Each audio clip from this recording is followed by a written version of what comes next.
Look around you. Everything you see, from the screen displaying this text to the complex social structures governing our planet, is a product of human intelligence. But within the 4.5 billion years of Earth's history, our current level of consciousness is a momentary, inexplicable anomaly. The fundamental mystery is not that intelligence emerged, but why it is so profoundly rare. If high cognition were an inevitable outcome of evolution, the universe should be teeming with complex minds. Instead, we are met with cosmic silence, suggesting that the path to advanced intelligence is strewn with evolutionary dead ends. This video investigates the critical junctures and paradoxical trade-offs that manufactured our minds. We analyze the specific environmental pressures and metabolic sacrifices that turned merely adaptive life forms into self-aware thinkers. Intelligence, we argue, is not destiny.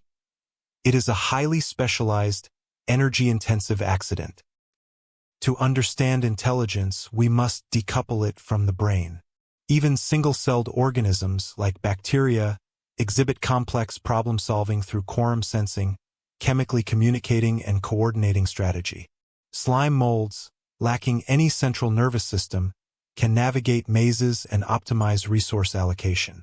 This is primal intelligence, basic responsiveness. The first major leap happened during the Cambrian explosion. As creatures developed speed and vision, prediction became paramount.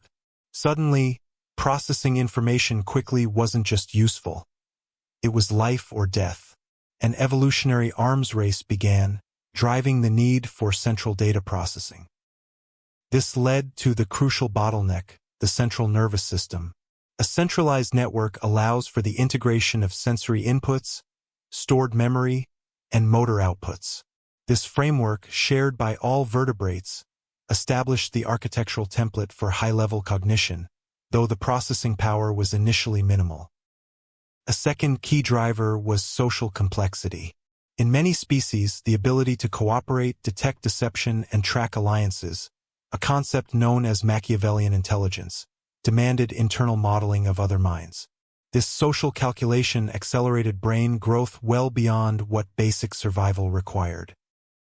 However, the great apes, our closest relatives, possessed similar social structures and impressive brains, yet they did not cross the cognitive threshold. The answer lies not just in intelligence itself, but in the sustained environmental volatility that acted as a relentless selection pressure. Beginning around 5 million years ago, cyclic climate change in Africa, driven by aridification, forced early hominins out of stable forests. Bipedalism allowed them to cover vast, unpredictable distances, but it was the required cognitive flexibility to survive rapid ecological shifts that truly drove encephalization. We face the metabolic paradox. The human brain, while comprising only 2% of the body's mass, consumes a staggering 20% of the body's total energy. Sustaining this enormous computational cost was the critical constraint on human evolution. How did early hominins afford such an expensive organ? The answer is often attributed to the culinary revolution. The control of fire and the subsequent invention of cooking pre-processed food, effectively externalizing part of the digestion process. This released massive caloric reserves, fueling the rapid exponential growth of brain size, particularly in Homo erectus. But a large brain is just hardware. The final, critical upgrade was the symbolic leap: language. Language allowed us to externalize thought, share complex operational manuals across generations, and abstract concepts like time and future possibility. This cognitive revolution unlocked true innovation and cumulative culture. To accommodate this learning burden, evolution embraced neoteny, the retention of juvenile features. Our prolonged childhoods, far longer than any other primate, provide an extended period of plasticity, allowing the brain to absorb vast amounts of cultural and procedural knowledge before systems lock down. Now, we turn to the analytical implications. Our evolved mind is not a perfect reasoning engine. It's a survival mechanism. As Daniel Kahneman described, we rely heavily on System 1 thinking, fast, intuitive, and error-prone because historically speed trumped accuracy. Our complex modern world is constantly overloading these ancient cognitive shortcuts. This investigative framework reveals the ultimate trade-off: self-awareness.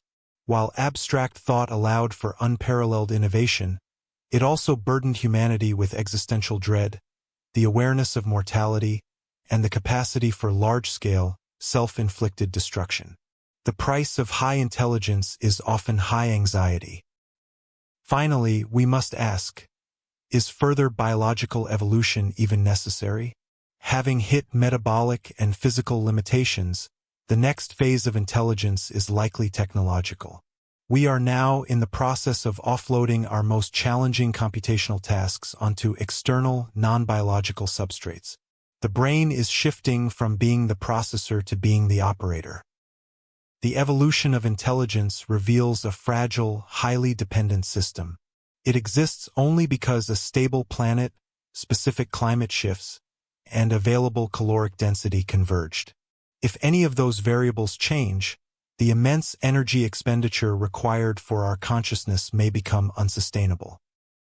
Our investigation shows that the greatest challenge is not designing future AIs, but understanding the limits of our own evolved minds. Only by recognizing the biases and structural costs embedded in our own cognition can we hope to navigate the accelerating technological and existential crises we have collectively created.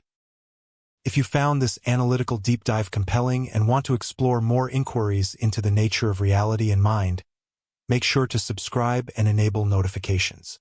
What evolutionary trade-off do you think poses the biggest threat to our future?